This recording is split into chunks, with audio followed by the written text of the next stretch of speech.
Quando o rei Agripa construiu além do segundo templo ampliado, Herodes, então vem o bisneto de Herodes, Agripa, e ele faz o que hoje nós temos como Muro das Lamentações.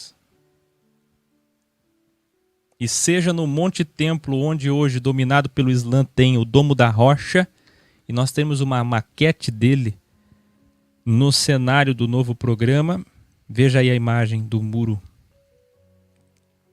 das Lamentações. É ali ou em qualquer lugar do Monte de Sião, Monte Templo, ou em um dos muitos montes em volta de Jerusalém, que o judeu ora 3 vezes. 1, 2, 3. Como Daniel. 3 templos. 1 templo, 2 templos, 3 templos. Isso te revela alguma coisa? Eles oram todo dia 3 vezes para que o templo seja reconstruído. Sim, quando você vê os judeus lá no Muro das Lamentações, eles estão pedindo que a tua vontade seja a rápida reconstrução do templo em nossa geração. Candelabro do terceiro templo, ele já está pronto. E a mostra no Instituto do Templo. Instituto do Templo criado e patrocinado pelos senhores do mundo. Aí o pessoal da internet está ali satanizando. Satanizando a maçonaria. Tem que evoluir. Satanizando Rockefeller, Bilderberg. Acontece que o que você não entende e que você tem que equilibrar e sair do extremismo é que é o Criador que deu sabedoria para Salomão da ambiguidade. Como eu falei, a grande revelação na primeira parte dessa trilogia foi: Deus é quem permitiu a interpretação errada para que o templo fosse feito. Assim como todos os filhos de Deus, os gênios, têm templos. Deusa Ártemis, templo para Marduk, templo para Ashtar, para Insta, templo para todos os deuses de Ur, da Mesopotâmia, do Egito, de Tiro, todos os povos, a Síria, todos os povos, todas as nações. Gênesis 10, 72 filhos de Deus, criaram 70, veja lá meu vídeo 72, só colocar na Google, YouTube, 72 Áquil. Você vai ver muitos vídeos sobre isso. É Deus quem permitiu que os filhos dele fizessem isso na terra. É Deus quem chamou Judas, eu falei ontem, na primeira parte. É Deus quem permitiu a serpente, nós vamos falar de serpente hoje, no jardim, para que o homem quisesse ser igual a ele. É Deus quem deu tudo isso para Salomão. É Deus quem enviava um espírito maligno para atormentar Saul.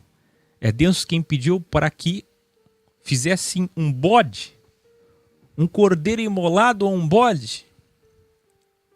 O bode expiatório, em determinado momento da história de Israel, Azaziel oferecendo ao próprio mal. É Deus quem cria trevas e luz e cria esse crivo.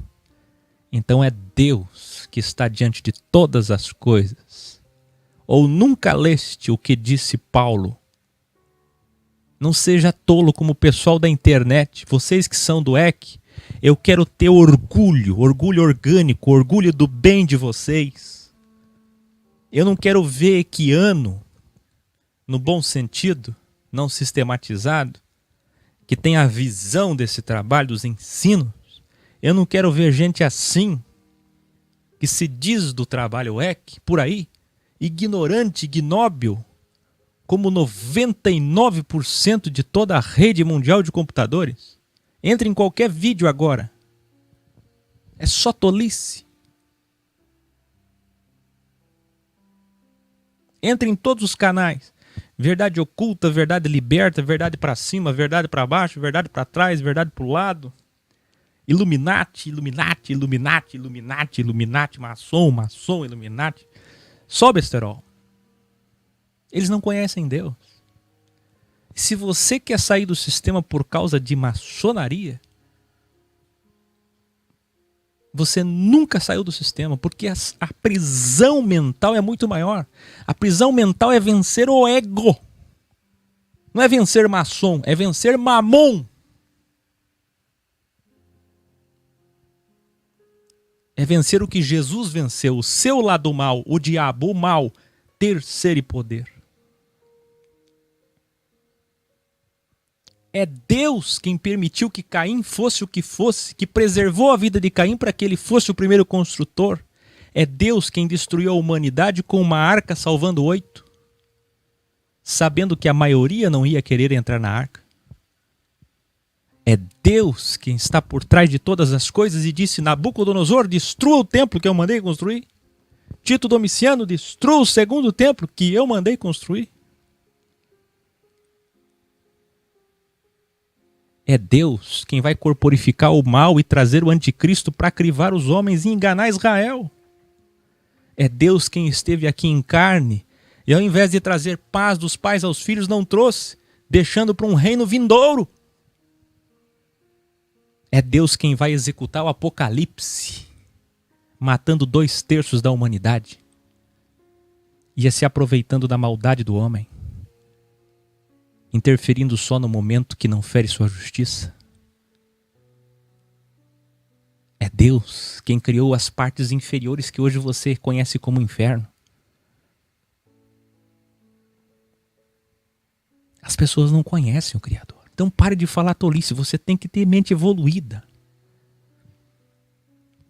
Sabe o que Paulo disse? Eu dizia, Paulo escreveu, não há uma autoridade na terra, Romanos 13, que não seja constituída pelo Todo-Poderoso. Se 90% da riqueza da terra está na mão de poucas famílias, o Criador sabia disso e quis o mundo assim mesmo. Por quê? Porque esse é o crivo. Vivendo com pouco, vivendo com quase nada, ainda assim amá-lo, sem interesse. Ainda assim se revelar, continuar a ser do bem, consciência do bem. Mesmo como uma azeitona prensada. Mesmo com uma azeitona prensada, ainda assim, tudo que sai, toda a expressão é amor, é paz, é bondade. É o que fizeram com Jesus, vituperaram, vilipendiaram, humilharam, desprezaram. O que mais doeu em Jesus, veja lá meu vídeo, não foram os açoites, foi o desprezo, a falsidade, a ingratidão. E ainda assim, tudo que saiu de dentro dele, tudo que se externou foi amor. Dizendo, Pai, perdoa-lhes. Bateram em Estevão.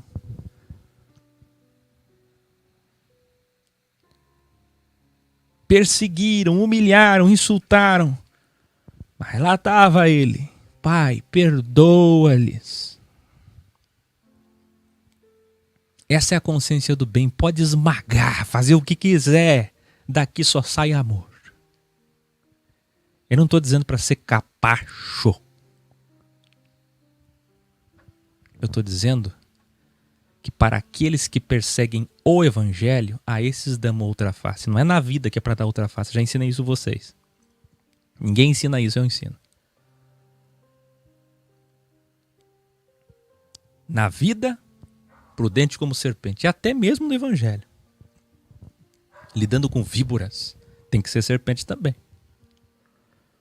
Pomba, quando pomba pombo contra o pombo, serpente contra o serpente. Mas eu estou falando que no Evangelho é para dar outra face. É Mateus 5. Por que eu dei toda essa pausa aqui para depois retomar? Porque não há um governante na terra. É Rothschild, é Rothschild que você fala, é Bilderberg. Sim, eu também falo. Eles são os senhores do mundo, sim, mas eu não falo com viés alienado, extremista. Foi o Criador quem quis assim, o mal. Ele disse, o mundo jaz do maligno. O diabo é príncipe deste mundo. Ora, se o Criador de todas as coisas disse isso, não lhes parece lógico que o principado do mundo mal foi dado para ele? Como é que ele se tornou príncipe daqui se ele caiu dos céus? Será que você nunca parou para pensar que a historinha mentirosa da teologia é que ele era lux, aí ele traiu Deus, a terça parte, aí ele cai como um raio, aí ele se transforma num bicho terrível chamado Satã, e agora ele é príncipe do mundo? Se decida. Se ele foi derrubado do céu como um raio, por que Deus ia deixar ele como príncipe? Quem é punido e expulso dos céus vai ser príncipe na terra? No outro céu? São 3 céus? Se decida. Então essa história é mentira. É mentira. É mentira. Não tem coerência.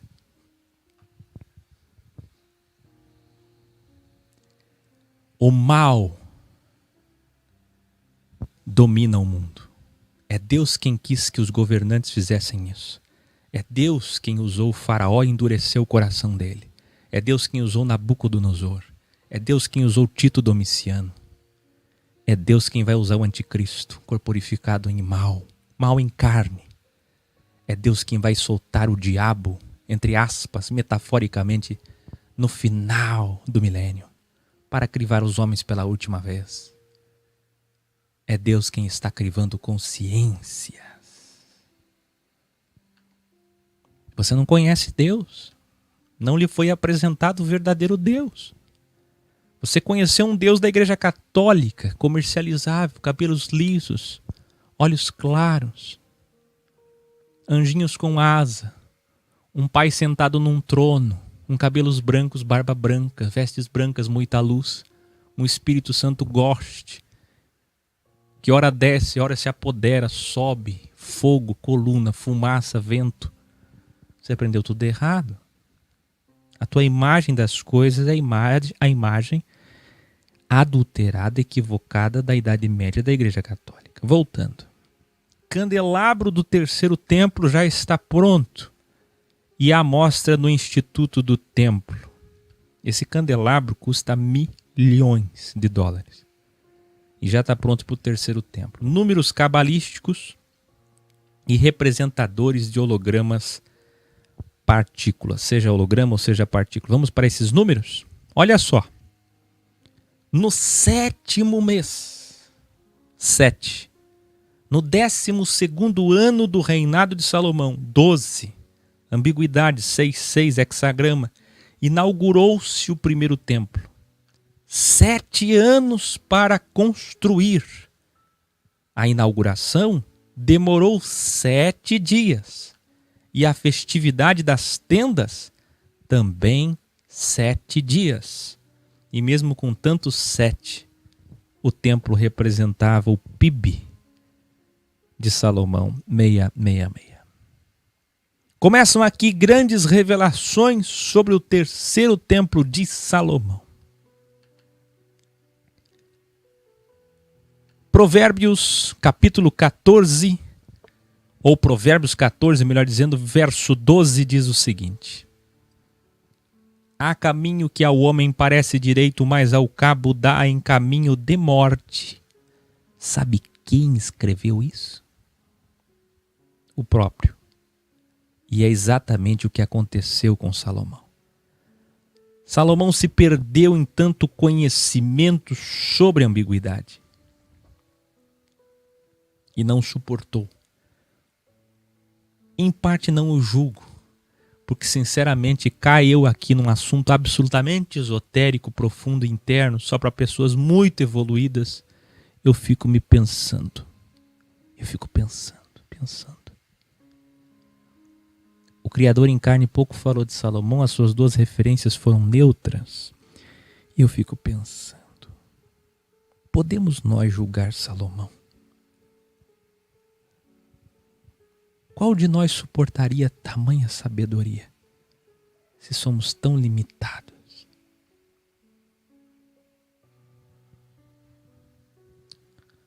Se sim, se não, olha isso. Salomão se perdeu, mas ele teve um entendimento sobre coisas metafísicas. Vem aí a grande revelação sobre a geometria tridimensional. Da pseudo-existência vida 18, vida em hebraico 18, para você que não acompanhou nas trilogias passadas. Vamos começar pela geometria nos tempos. Criador para Adão. O Criador passou para o homem matéria, o primeiro homem que surge da matéria com ciência em carne, os conhecimentos sobre geometria. Adão passou esses conhecimentos para Caim e Sete. Caim construiu uma cidade com esses conhecimentos. Depois vieram egípcios, assírios, sumérios, e eles tiveram acesso a esse conhecimento através dos 72 gênios, aqueles autores das nações que eu falei e das divindades espalhadas pela terra, Gênesis 10, Gênesis 11, até chegar inclusive em Nimrod, bem na época da ação dos deuses, quando o Criador olhou para eles e disse: eia, desçamos ali e confundamos os homens. Moisés, agora pelo próprio Criador, Moshe é um arquiteto formado na melhor escola da época, 1500 a.C., numa universidade egípcia. Moisés, arquiteto das obras de Ramsés, foi escolhido pelo Criador justamente por ser o que é, a consciência que é e a pessoa que era, com raízes hebreias, para projetar o templo móvel chamado de tabernáculo. Davi, DVD, fez uma planta do primeiro templo fixo para tornar o tabernáculo móvel em tabernáculo fixo. Salomão foi o criador e desenvolvedor do grande templo fixo. Mais tarde, os gregos e romanos também tiveram acesso ao conhecimento geométrico tridimensional através dos 72 gêmeos. Mais tarde ainda, o Império Romano obteve esse conhecimento que foi para os saxões na Inglaterra. Para você que não sabe, olha só. Noé teve um bisneto chamado Askenaz. Askenaz deu origem à Germânia. Germânia, Alemanha, primeiro país da terra nas ilhas alargadas dos gentios de Jafé. Veja só, Alemanha. O que são saxões? Saxões são germânicos de baixo, da parte de baixo da Alemanha. É isso que significa saxões. Aí nós temos os anglo-saxônicos. Por quê? Porque os alemães da parte de baixo foram morar na Inglaterra. Anglo, dos ingleses. Prefixo, sufixo. Então nós temos alemães que se misturaram com ingleses e formaram o que a gente chama hoje de grã.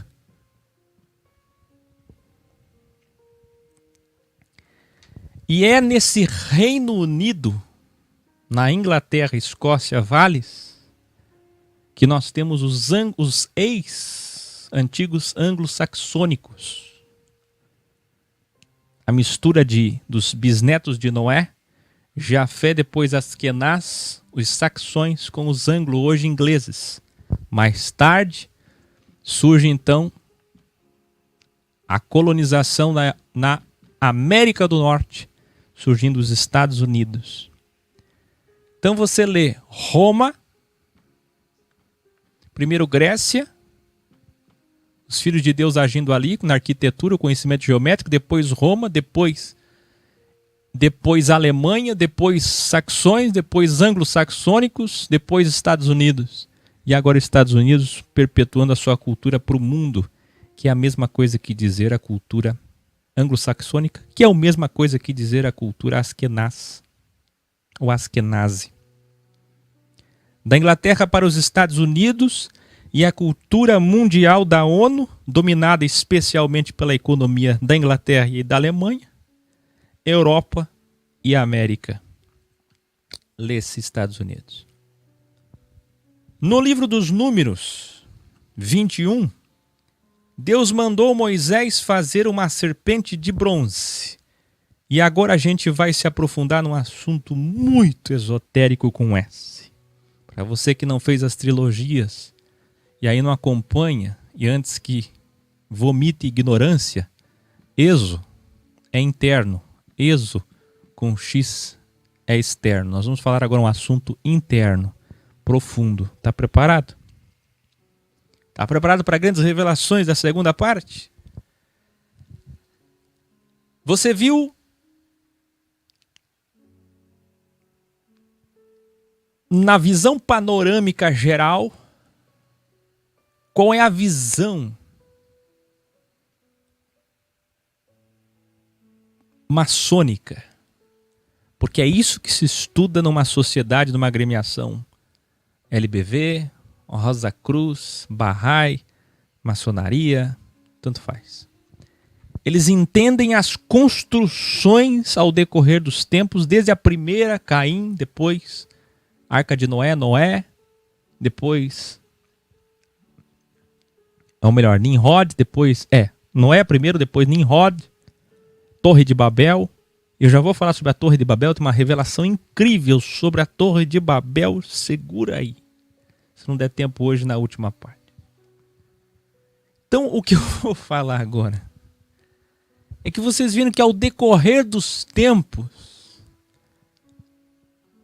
as sociedades secretas foram guardando esses conhecimentos, ora dado por Deus, ora dado pelos filhos de Deus, daquilo que o homem faz com a matéria, as suas construções, do entendimento de geometria, quando ele materializa a geometria tridimensional, que é uma representação da geometria universal metafísica que não vemos. Aí você viu que do tabernáculo de pele de elefante para o templo fixo, o tabernáculo fixo de Davi e Salomão, nós tivemos uma evolução. Só que na primeira parte ontem nós vimos que a interpretação foi errada e Deus quis que fosse errada.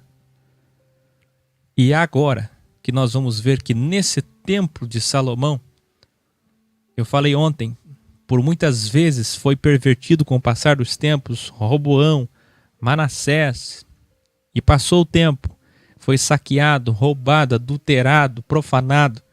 Mas agora nós vamos falar de uma profanação que revela o Criador, o Altíssimo, o Todo-Poderoso, que você não conhece. Eu vou ter que apagar aqui, porque eu já estou sem quadro. Nós vamos falar de serpente no templo. Não é a igreja americana pentecostal que tem serpente no templo. Se você não conhece, vá na Google e coloque Igreja Evangélica Americana Serpente, você vai ver o tamanho da ignobilidade. Nem estou falando das víboras, dos falsos irmãos que espiam nossa liberdade para ficar nos causando mais aflição e acrescentando mais dores às dores que já temos.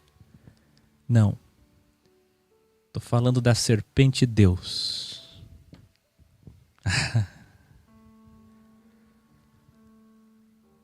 Olha para cá. Primeiro o tabernáculo, do arquiteto Moisés.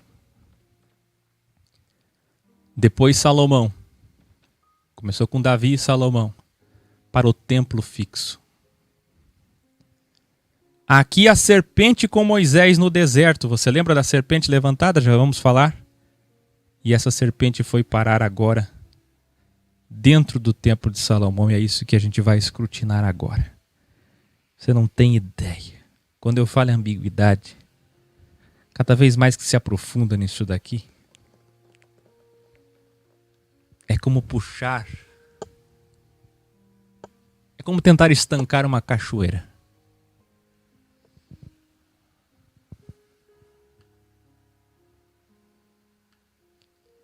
Deus mandou fazer uma serpente de bronze, Números 21, tempos depois. Nós encontramos no templo de Salomão, olha aí, segundo Reis 4.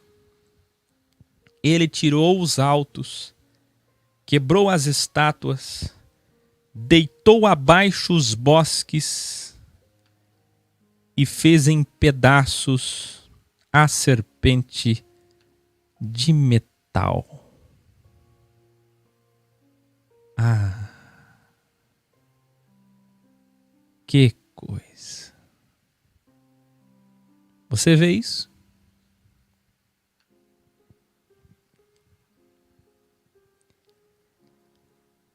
Havia uma serpente de metal que Salomão mandou fazer pela influência do seu conhecimento esotérico. Dizia ele, na boa intenção como do bezerro de ouro, de representar a serpente do deserto de Moisés no templo de Salomão. No seu templo, entre aspas. Mas quando Israel teve bons reis, lê-se reis contra a idolatria, ídolos, e quando você vê idolatria na escritura, você nunca entende, não é? Idolatria é muito mais profundo do que você pensa. Você sabe por que Deus teve tanto problema com idolatria desde a Torá? Justamente por conta de Gênesis 10, 11. Da confusão que ele criou dos 72 gênios fundando as nações e permitindo o crivo. Por quê? É como se ele dissesse, meus filhos, vão lá e criem as nações, criem deuses para os homens, façam imagens. Dê para eles a fisicalidade e a materialidade, ofereçam para eles poder, riquezas, misticismos, ilusões e mentiras. Eu quero ver, no meio desse crivo todo, quais vão ignorar todas as estátuas, estatuetas, imagens de escultura. Vão ignorar os misticismos e privilegismos, as materializações e rituais. E vão olhar para a natureza e pensar, existe algo mais poderoso na história do que todos esses deuses de gesso, de madeira, de pedra, de matéria. Você está entendendo isso? Olha só, idolatria é muito mais do que você pensa. Aqui, ídolos, no original, lê-se, deuses. Deuses. É uma disputa, mas que não é uma disputa daquela ignóbil que os cristãos acreditam entre Deus e o diabo, bem ou mal. Porque Deus está no controle e não tem disputa com o mal, ele domina o mal. Ele apenas forjou, simulou, criou, gerou uma pseudo-disputa só para que houvesse o ambiente perfeito do livre-arbítrio para o crivo. Para que você escolhesse entre um e outro, entre ele e a oposição dele. Então os deuses se espalharam, é o mau diabo se espalhando na terra, criando nações, culturas e povos, criando religiões, criando caminhos, criando veias de possibilidades de chegar à divindade ou divindades, explicações da nossa existência. E esses buracos da alma e do coração são preenchidos pelos homens que têm que escolher entre as histórias tradicionais e as práticas ritualísticas ou um caminho que eles não conhecem, do Deus que escolheu se manifestar através de um povo rebelde, o Deus de Moisés. Aí, conforme as interferências dele foram acontecendo, que ele foi interferindo na raça humana, abrindo o mar, nuvem, coluna, maná, tantas coisas extraordinárias, tirando, libertando, matando aqueles inimigos de Israel, desde o Egito até muitas guerras que aconteceram já em Canaã para tomar posse da terra, liderados por Moisés e por Josué e Caleb. Tudo isso Deus estava mostrando aos povos naqueles dias e depois daqueles dias, através da história contada verbalmente de pai para filho, ou da história registrada em livros como esse, que você saiba e que todos saibam que há um Deus poderoso que faz coisas que esses deuses das tradições humanas não fazem. Todo povo, todo reino tem, eu já disse isso, rei, sacerdote e trindade, pela influência desses deuses, desde Gênesis 10 e 11. Mas é Deus que disse em Gênesis 11, ei, desçamos ali, confundamos os homens, é Deus quem fez a Babel. E eu vou revelar para vocês ainda hoje ou na última, quem é essa Babel? Onde está essa Babel? Isso é lindo, vocês vão tremer.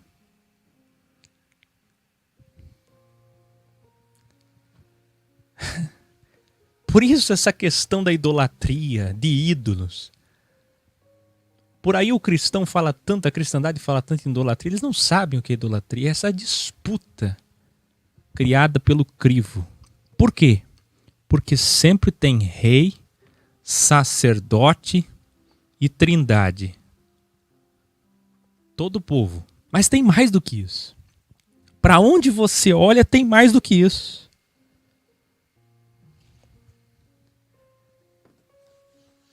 Tem mais.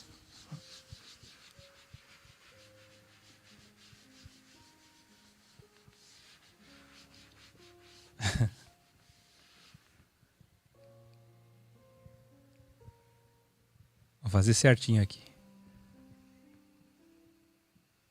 Olha para cá. Presta atenção. Rei. Sacerdote. Para executar os sacrifícios, as oferendas. E trindade. Mas é mais do que isso. Sempre, além do rei, do sacerdote e da trindade, tem sacrifício.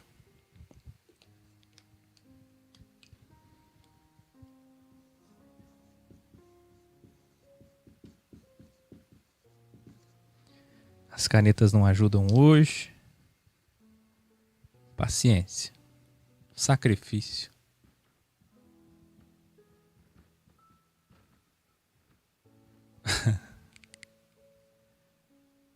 O principal. Casa.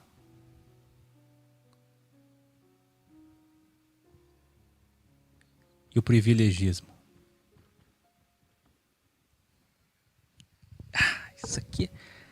Isso aqui é fabuloso. Olha a profundidade e a pujança disso. Todo o reino, toda a nação. Pega o Brasil. Você está assistindo os Estados Unidos? Pega os Estados Unidos. todo reino tem um sacerdote, padre, pastor, aquele que vai fazer as oblações, as oferendas, o paganismo, o ritual. Trindade, sempre uma trindade. Trindade cristã, trindade pagã, trindade romana. Sacrifício, cultos, oferendas, misticismo, privilegismo. Eu ofereço isso daqui para a deusa tal ou para os deuses porque eu quero ficar rico, porque eu quero a desgraça de alguém, que é o que acontece hoje na Umbanda. O crente faz a mesma coisa. Eu quero isso daqui porque eu quero que aconteça isso. Eu quero que Deus pese a mão não sei em quem.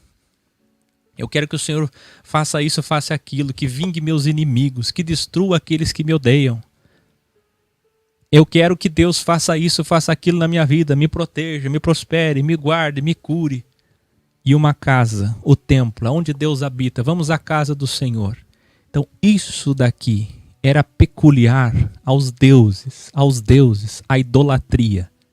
O que é que aconteceu? Desde o tempo do bezerro de ouro, o homem judeu da tribo de Judá, o homem hebreu de Hebrom, Israel,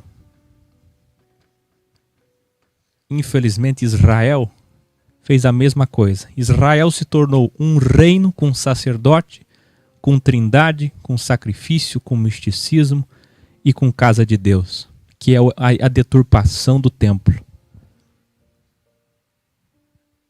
Aí o que acontece com aquilo que se chama de igreja? Gentios, não judeus? O que a congregação dos gentios vai fazer? Que chamamos de cristianismo, a partir de Constantino, e depois endossado por Lutero e Calvino. O que nós vamos ter? Um reino com sacerdote, com trindade, com sacrifício, com misticismo e com uma casa. Isso tudo é o mesmo engano dos filhos de Deus. Isso tudo é a mesma mentira, mesma farsa, mesmo sofisma, mesmo embuste. Mas quem é que estava ali no templo? A serpente. Por que a serpente entrou na casa do Senhor? Cadê a Shekinah? Que nem sabem o que significa Shekinah, se soubessem jamais falariam. Cadê a Shekinah? Cadê a glória do Senhor? Cadê a Arca da Aliança? Não é a casa do Senhor?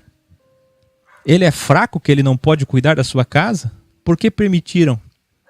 Por que se permitiu entrar lá dentro todo tipo de ídolo? Não era a casa do Deus de Israel? Passou a ser agora uma casa de idolatria? Esqueceram da Torá? Que estava lá dentro? Então você está vendo a serpente de metal que Salomão colocou lá dentro do próprio templo, por conta dessa ambiguidade. Em homenagem a Moisés, porquanto até aquele dia os filhos de Israel lhe queimavam incenso e lhe chamaram Neustã.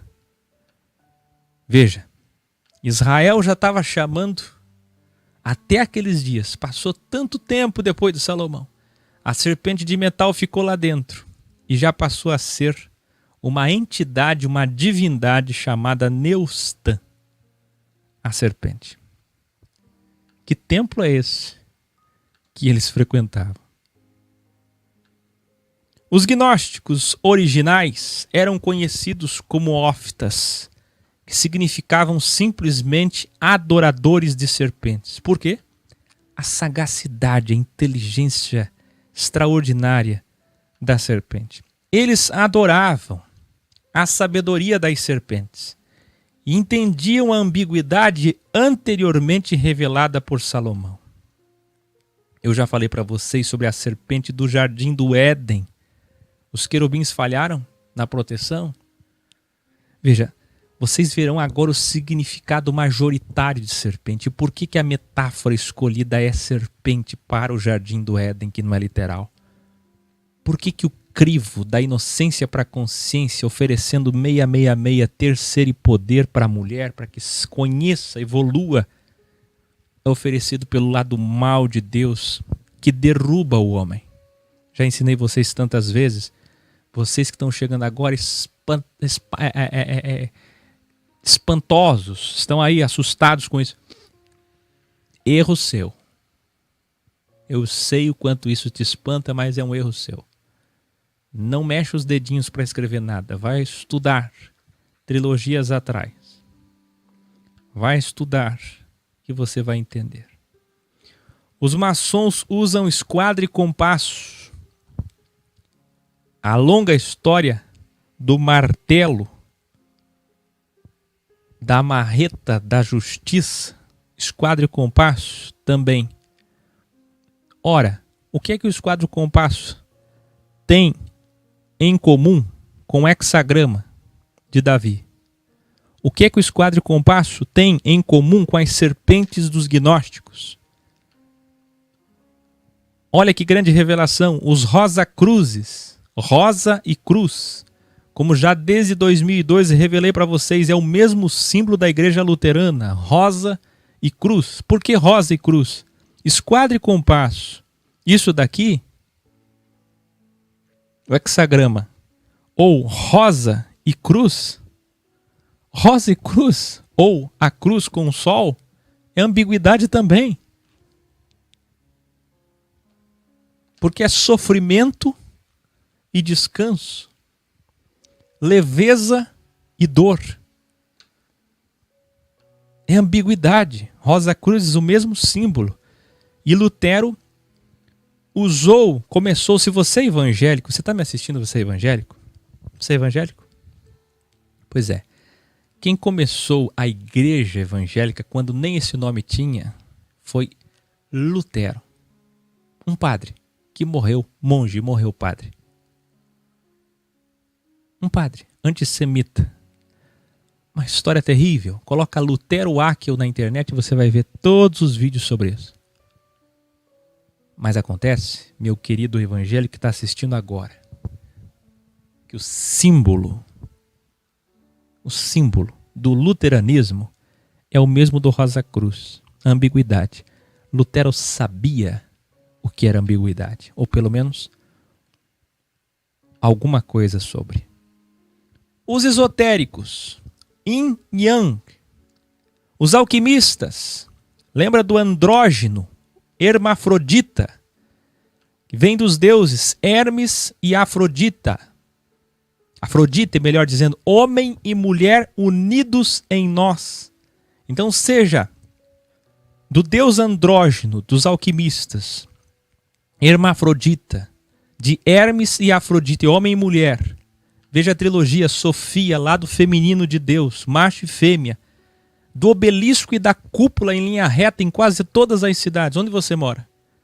Procura a praça principal da tua cidade. Tem um obelisco e tem uma cúpula. Por quê? Para dar origem a esse Cristo cósmico. O que é isso? Os esotéricos sabem.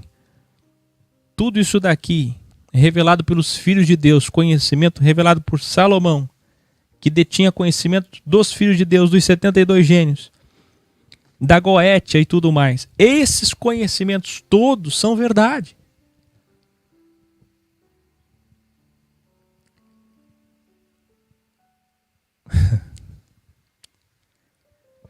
O que está errado é você escolher o mal. O que está certo é você ser do bem, conhecer o mal e dominar o mal e não ser dominado pelo bem. Pelo mal, melhor dizendo. E não ser dominado pelo mal. Salomão não. Salomão foi dominado pela ambiguidade. Ele não resistiu. Então o grande crivo é você evoluir, conhecer isso e dominar o mal. Tem uma canção que diz: domina o teu mal, domina o teu mal. Domina o teu diabo dentro de você. Domina a ambiguidade. Entenda Deus. Ele é terrível. As pessoas temem o diabo e não temem ele. Nós que estamos evoluindo em assuntos profundos, nós sabemos quem ele é. Ele é terrível. Ele é terrível. Então eu estou dizendo para vocês o seguinte: a ambiguidade dos esotéricos, dos maçons, dos Rosa-Cruz, dos alquimistas, de Lutero, para onde você for, olha aí a gnose europeia, Olhe as copas tântricas da Índia e até mesmo na história de Cristo. Temos ambiguidade da mente. Como assim? Quando ele derrama seu sangue sacrificial ou sacrificial no Gólgota. Lembra do Monte Caveira? Um cânion representando a mente e consciência ambígua, o cérebro com 2 hemisférios. Eu falei sobre isso nos vídeos Pirâmide do Bem e do Mal. Aqui, ó, cérebro, hemisférios, lado esquerdo, lado direito. Feminino, masculino. Talvez você não esteja entendendo porque você está chegando. Escute aqui. Tamanha é a luz que nós estamos nos aprofundando. Quem tem me acompanhado em todos os estudos, os bons alunos, tamanha é a luz. Maior que essa da filmadora que me cega para olhar para vocês. Que eu não consigo verbalizar as coisas que me vêm na cabeça de tão profundas.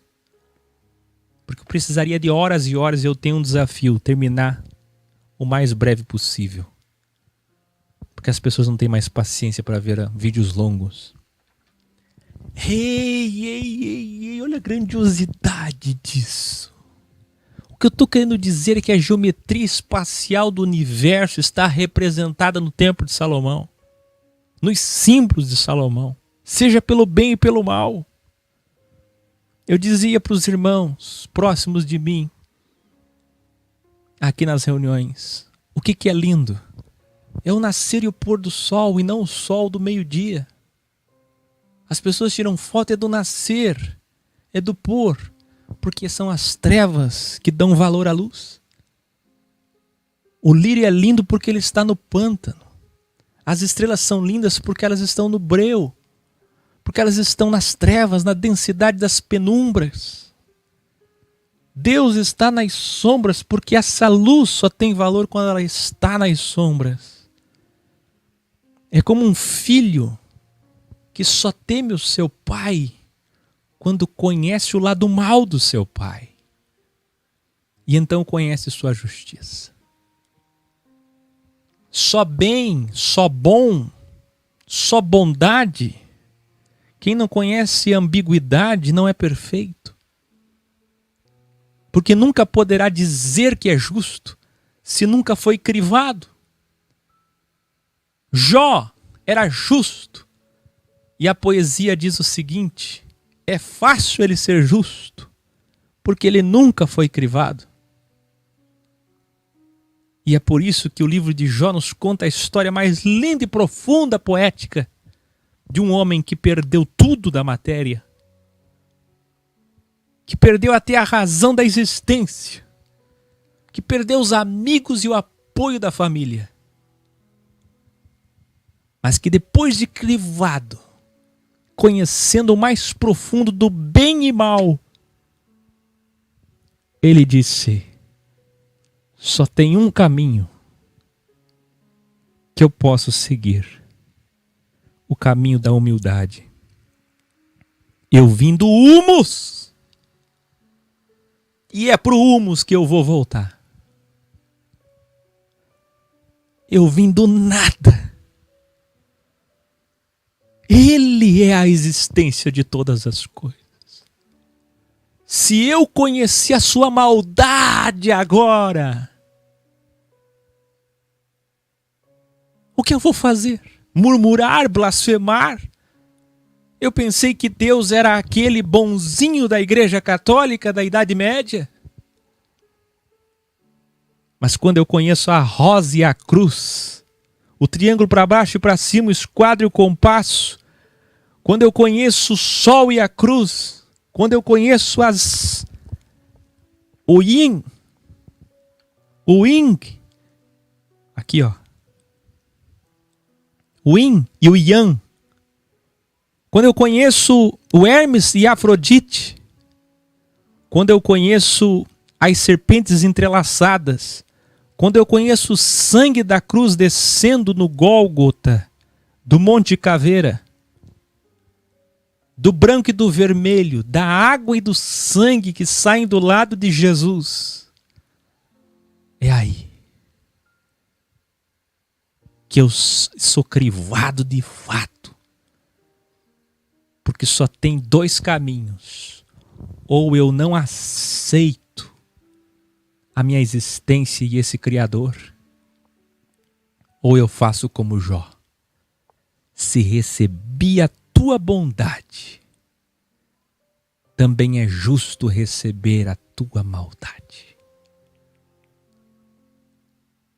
Isso é Bíblia. Isso é verdade. Este é o assunto mais difícil e profundo, mais difícil ainda do que entender que Deus não interfere. Esse é o assunto mais profundo que existe, um assunto que muitos vão morrer, quem sabe eu vá morrer na grande tribulação, quem sabe esse mundo vai acabar daqui uma década e vocês nunca vão entender. E se não for agora, e se tivesse tempo, quem sabe no ano 2035, 33, 38, alguém assistiria e diria: ele estava certo. Só agora eu pude entender. Quem sabe só quando chegar do lado de lá vai entender. Quando acordar do holograma. Quem sabe? Eu disse a alguém, mas milhões, bilhões só vão entender daqui muito tempo, porque as coisas que falamos são muito profundas para eles. Na tradição oriental, para alcançar a iluminação, temos como símbolo a serpente enrolada. São serpentes gêmeas levantadas. Elas representam a ambiguidade, onde se obtém o grau. Em outras culturas é a mesma coisa, mas substituem as cobras pelo dragão. Essa ambiguidade pode ser vista desde as testas dos faraós. Vocês lembram? Vocês lembram os faraós vestiam uma coroa de ouro e no topo dessa coroa tinham duas serpentes entrelaçadas.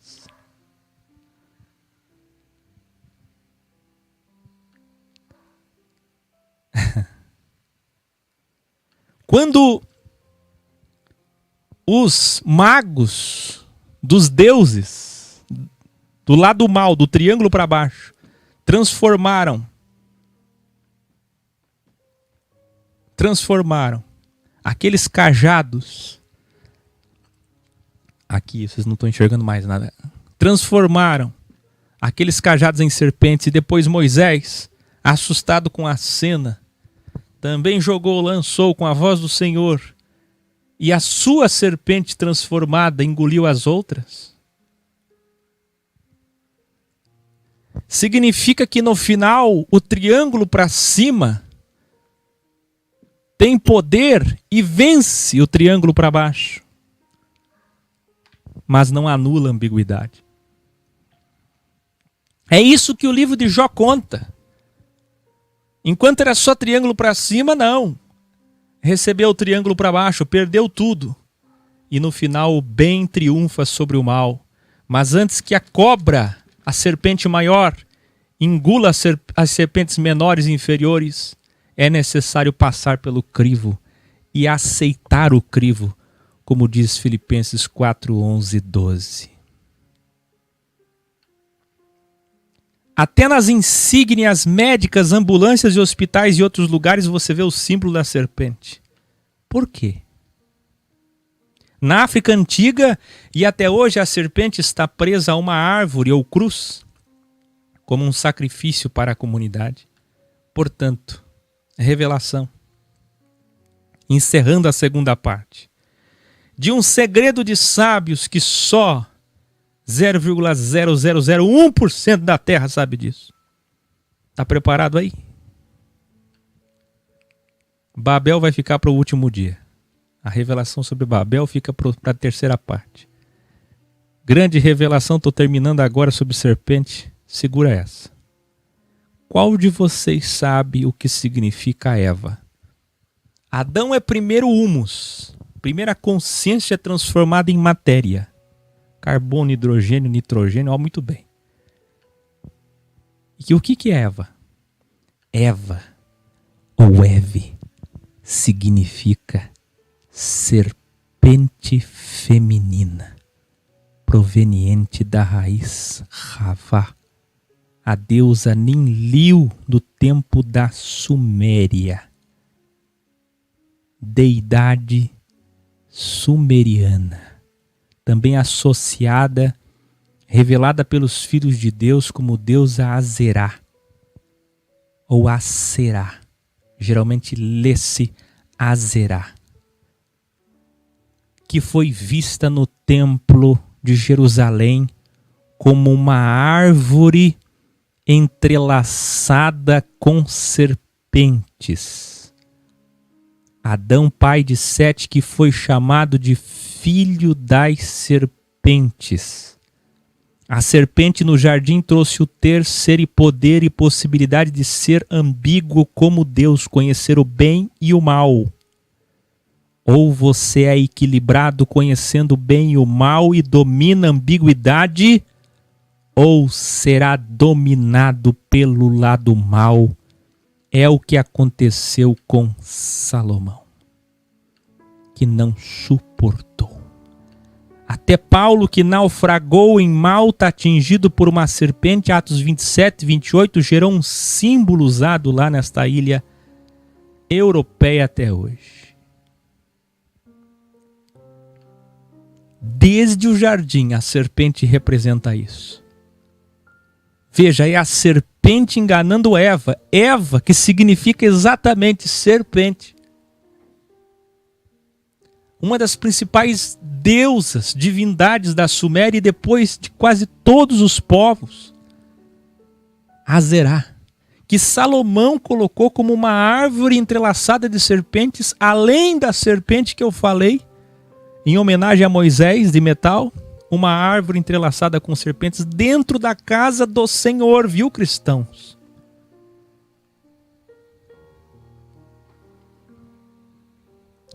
Esse é o crivo, a serpente, oferecendo 666, ter, ser e poder. Esse é o crivo, ser crivado pelo mal, mas não ser vencido pelo mal.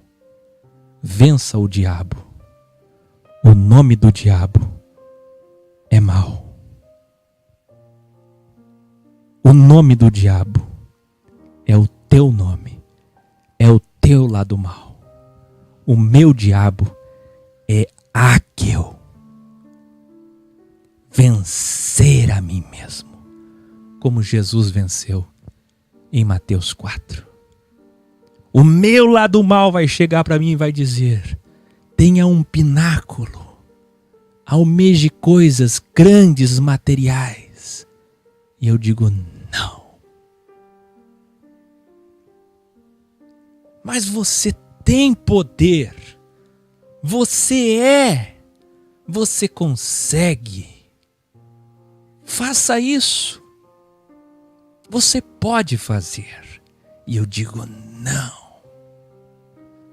E o meu lado mal vem de novo, e o ego, lá vem o meu diabo e diz para mim: se vingue, faça o mal.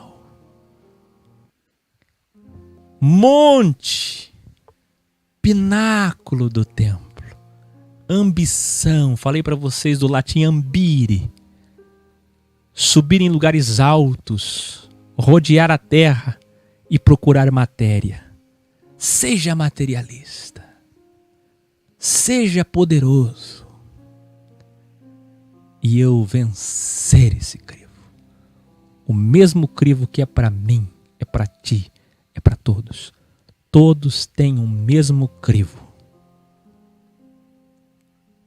De nada vale você conhecer só o triângulo para cima. Por isso que o mundo é dominado pelo mal. Foi Deus quem colocou os governantes com 90% da terra, de toda a riqueza da terra. Foi Deus quem revelou essas coisas.